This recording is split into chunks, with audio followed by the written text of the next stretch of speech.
Senior Bowl talk, Senior Bowl practices of 2024. We were not there, but we got a lot of news from a lot of different sources, and we're going to go into the guys that did something well, the guys who did stuff that wasn't so good. We're going to get into all of it, but first, there's more players that we liked than we didn't like, and we'll get into that right now.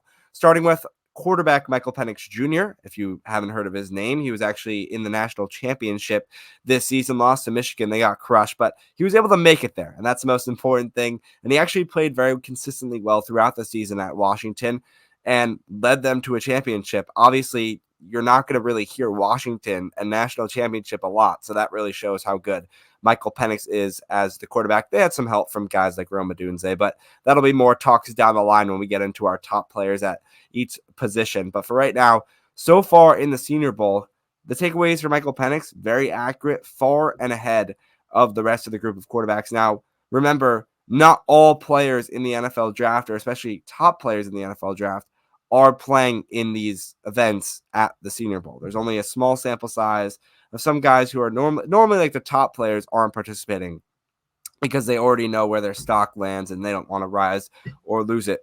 The only thing that I do have to say with Penix, though, is just remember his injury history. He's torn his ACL twice, once in 2018, his freshman year. He retore it in 2020. He also has had multiple other lower body injuries that has kept him out 4 games. But besides that, he's a very good player, and like we've seen so far in the Senior Bowl, can make throws very quickly. His field vision is very good, finding targets.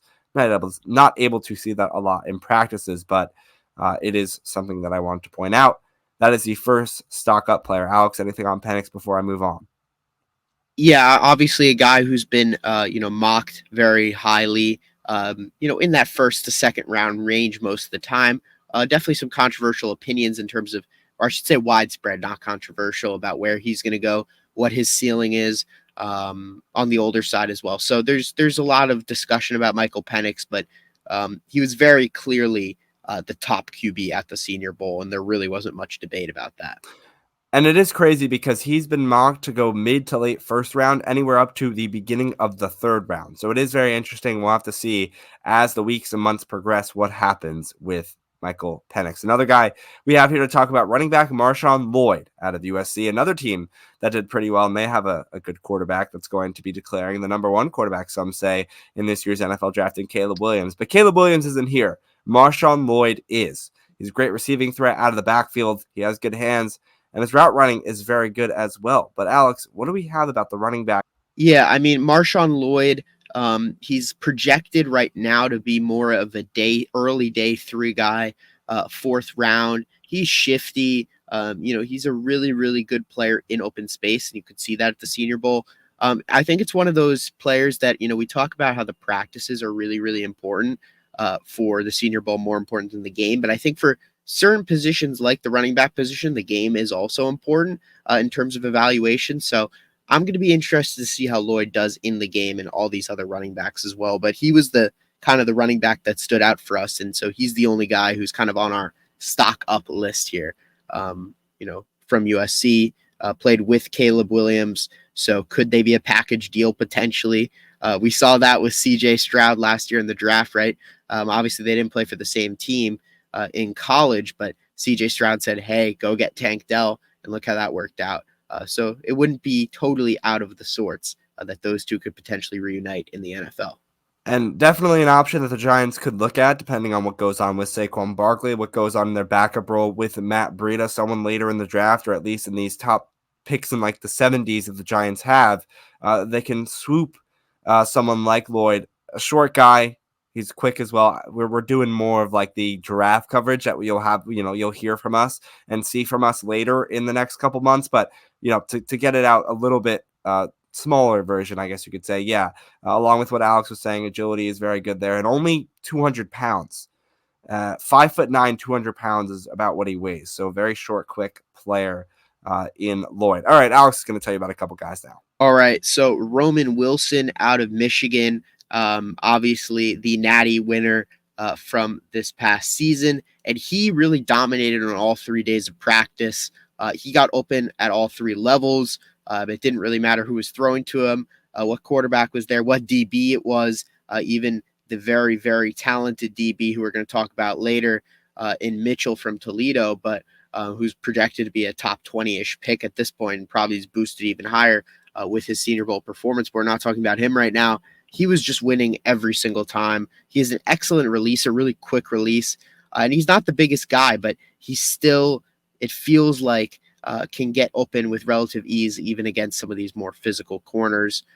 Josh, you got anything to say on him, or you want me to move on to our next guy as well? Well, another shorter, lean guy. I mean, I think someone that's a little bit more heavier, though, than we've seen. I feel like a lot of these wide receivers, obviously, they all bulk up coming out of college, but he seems ready to be that way. At 6 foot, almost 200 pounds, he already seems to have the weight on his side, but even then can still be explosive off the line of scrimmage, and we've seen that by how he's able to beat cornerbacks and defensive backs, I guess, in you want to subject them into one category between quarterbacks and safeties all around. He's been able to beat them and just kind of able to find his step faster than a cornerback is able to do off the line.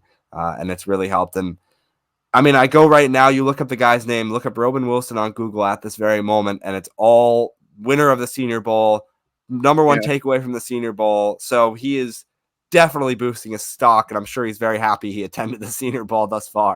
Yeah, and I mean, another guy who's boosted his stock too, Ladd McConkey out of Georgia, another very slim receiver. He's 6'1", 190. So there's a common theme of these guys at the Senior Bowl. You're seeing some guys not necessarily on the shorter side, except for one guy who we're going to talk about a little bit later, but more, in that 6 foot, 6'1" range, maybe 5'11", whatever it may be. Average size for a receiver, but very undersized, very skinny. And McConkey's the same way there, but his change of direction is excellent. You saw that in a whole bunch of the clips from the one-on-ones. He's also a really smooth and clean route runner. It looks like he already has a pretty developed route tree, which is always a positive thing. He's kind of projected at this point in time to go early day 3 again, kind of like where Marshawn Lloyd was in that 4th round range, but he definitely boosted his stock as well. And he was excellent at the Senior Bowl on all 3 days. So a positive showing from him. And just one more thing to note about McConkey that I do want to say is that this past season, he did miss the first month with back issues. He also missed a couple more games with ankle injuries. So injuries, it's a part of football. It's a part of the game. But just something to note of from last season that he dealt with a couple of struggles in that area. Another wide receiver to talk about, a couple more, actually. Wide receiver Ricky Pearsall. I don't know if I'm pronouncing that right. Maybe Pearsall. I think that's right. Yeah. Ricky Pearsall from Florida. Excellent separator, speed, and contested catch ability for the receiver out of Florida. Alex, do you have anything on him before I move on to the next guy? Yeah, very similar build to McConkey, 6'1", 190. He's, again, a more slim guy, not someone you'd expect to be very good in contested catch situations, but in the Senior Bowl multiple times against more physical corners, he was able to come down with it. So definitely a positive showing from him. But I'll let you move on to kind of the, I guess, playmaker of this wide receiving group in Jaquan Jackson out of Tulane. Yeah, so I'll go to Jaquan Jackson in 1 second. Just the last thing I want to say about Pearsall is definitely could be a day 3 steal. He's going to be a guy that you're not going to see on the draft board until at least day 3, definitely a late pick, a redshirt senior. So he's been in college for a while now. Okay, sorry. Yes, wide receiver Jaquan Jackson out of Tulane, extremely undersized, and Alex probably will get to that more when he talks about his specific height and weight. Shifty and a great separator, though. I think that probably has to do with his undersized, with how he is undersized, so he's probably able to be super mobile and quick. Yeah, he's right there he's actually not the shortest. He's actually 5'11", but he's just at one in the 170s, it looks like, for here, 172. So he's definitely on the smaller end, but he really, really was positive in the separation category, very shifty. And we're seeing more and more, right? Even on the Giants right now with Wan'Dale Robinson, you're getting these smaller receivers. Wan'Dale Robinson, 5'9", probably 170 something. I don't know his exact weight, but I know he's 5'9". You're seeing these guys who they're on the smaller side, but if you get them in open space, they can make plays. And I think Jaquan Jackson's going to be that same type of guy. And I would imagine that he will go, or I should say he will, jump up draft boards, excuse me.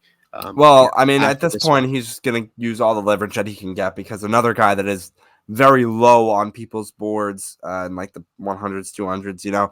So Yeah. whatever Jackson can do to get more people to watch his really great route running skills from the slot will be great. But yeah, like you said, with his undersized frame, I guess, build, he will be more of a slot receiver, like you were saying, like a Wandale Robinson of that nature. Yeah. Well, also, we see these guys, right? Senior Bowl, every year this happens, right? There's these day 3 projected guys on the Senior Bowl, at the Senior Bowl. They put in a really good showing at the Senior Bowl, and then they jump, to a day 2 pick. We see them second, third round. It happens every year. Could Jackson be one of those that a team wants to take a shot on him? I could definitely see that because he had certainly a pretty impressive performance. So I was intrigued by him because he was someone I've not actually heard of pre Senior Bowl.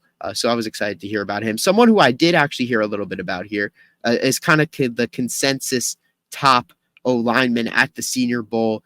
That was Christian Haynes out of UConn. He's a very, very good anchor. He deals with the power rush well. I saw Bobby Skinner was complaining about this from Talking Giants, but a lot of these defensive linemen, they were just power rushing every time. They didn't really have a lot of skill moves, I should say, a lot of different pass rush moves. So they were just rushing, straight power rush. And Christian Haynes was able to deal with that very effectively. He's on the smaller end, too. He's 6'2", 313 pounds. And he's someone who I think when I was looking, he's kind of in that top, echelon of these players and, behind the Penix range, behind the Mitchell range from Toledo, the cornerback.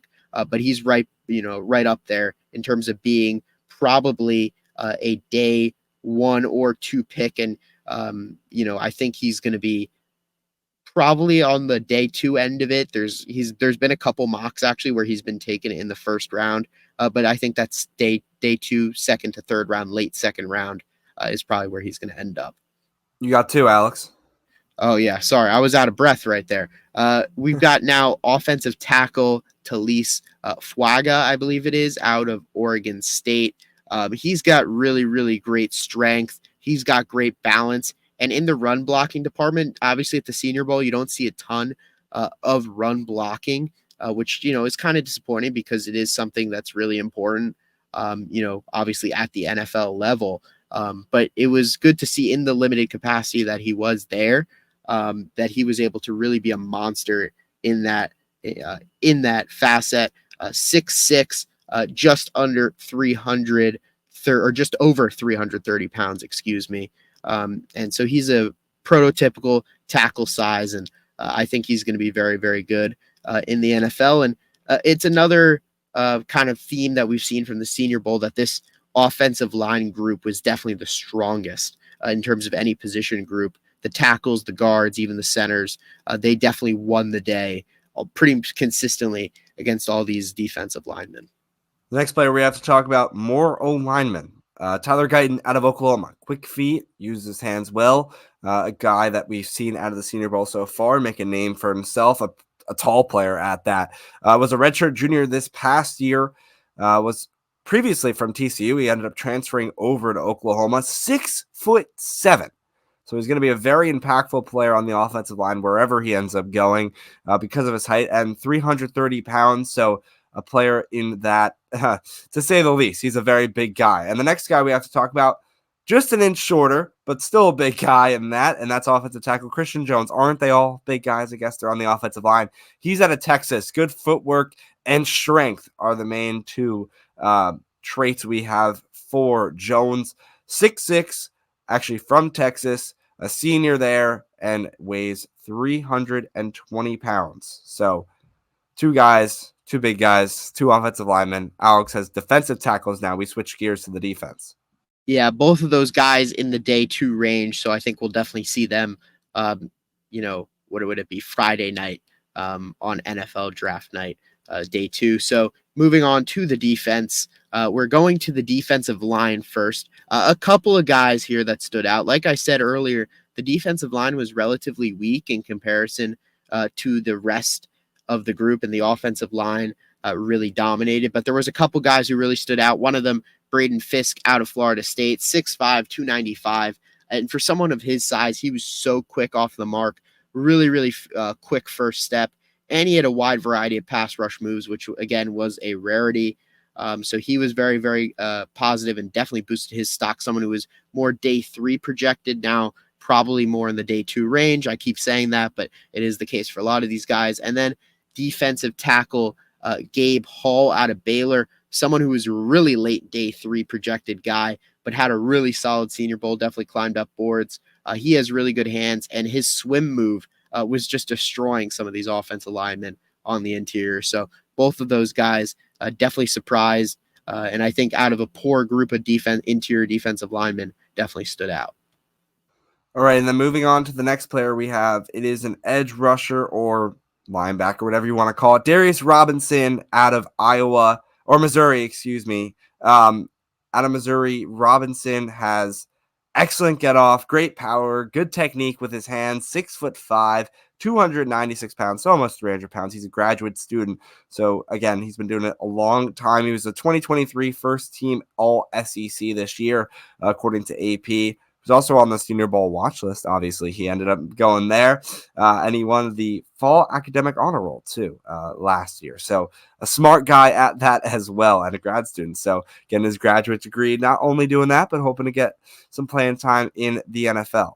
And then the final guy we have, or I will talk about at least, and Alex can wrap it up with at least for stock up players that we liked. A person that's getting a lot of talk here in this pre-draft process, especially in the Senior Bowl watch, and that is the cornerback. I believe it's Quinyon Mitchell, or is it Kenyon Mitchell, out of Toledo. Yeah. Elite speed. His technique is very good. Good hands, excellent footwork. He's been shutting people down from the clips that have been posted online. So Mitchell has done a great job boosting his stock because a lot of people, let's just say they're not doing a lot of scouting there at Toledo. So a good job by Mitchell to get his voice and his name heard, I should say. And I don't know if Alex has anything else on those guys before you move to the last positive player you have here.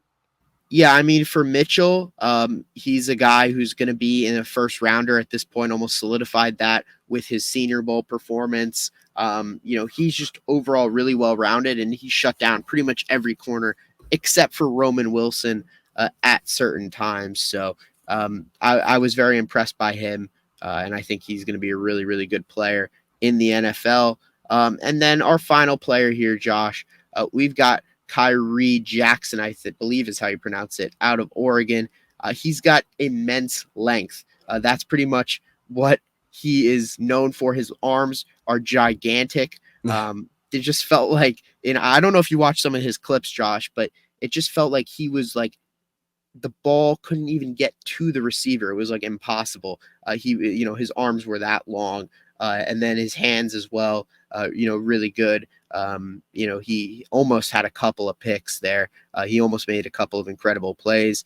He's 6'3", so he's just your prototypical really big size corner. And I think he's going to be good in the league as well. Probably a day 2 guy. All right. Well, unfortunately, there's always going to be ups, but what comes with ups is downs, and that's what we have to go to now.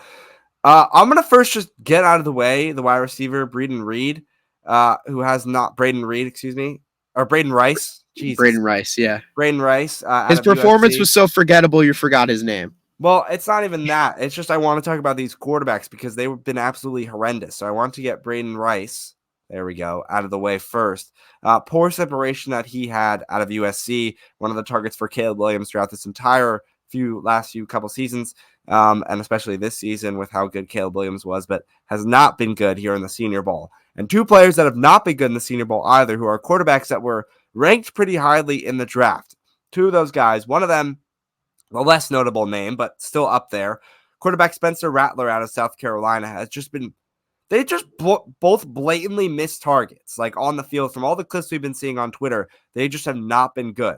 Rattler's one of them. He's been very inaccurate so far. And the same thing with quarterback Bo Nix out of Oregon, who I expected way more from, especially with the scouting we've been doing on quarterbacks, Alex, is that's going to be the first position that we cover in our, drafts, QB rankings. That'll come in the next few weeks. But Bo Nix has really annoyed me, how he's just not doing good in the Senior Bowl because he had a killer season at Oregon. Very, very good. And it's what made people so upset that we were losing the Pac-12 because we had 3 quarterbacks in the Pac-12 that were absolutely dominating.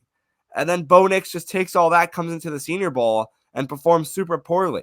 and it kind of annoyed me. So that's why I wanted to get to him. Do you have any thoughts on these three players that Yeah, have not done it was well? just upsetting, especially going deep, which Bo Nix was pretty good, pretty accurate with the deep ball. He wasn't an elite deep ball thrower placement guy, but he could sling it and he could get it there reasonably accurately. And it just felt like at the Senior Bowl, he was either underthrown or overthrown. He just couldn't get it in the right place. Couldn't even get it in the vicinity of the receivers. And it was disappointing.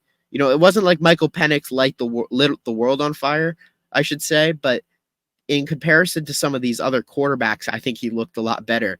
So I wouldn't necessarily say he even boosted his stock as much as the other quarterbacks boosted his stock, because after the top three consensus guys, you're looking at Michael Penix like, okay, we need him because otherwise we're going to be stuck with one of those guys. So, I was disappointed with Bo Nix. I thought this was kind of his chance to try to sneak into the first round. I think at this point, he'd be lucky to even get picked in the second round, I think. But I think he'll go probably on day 2 would be my best guess. But he was not good at all, Josh.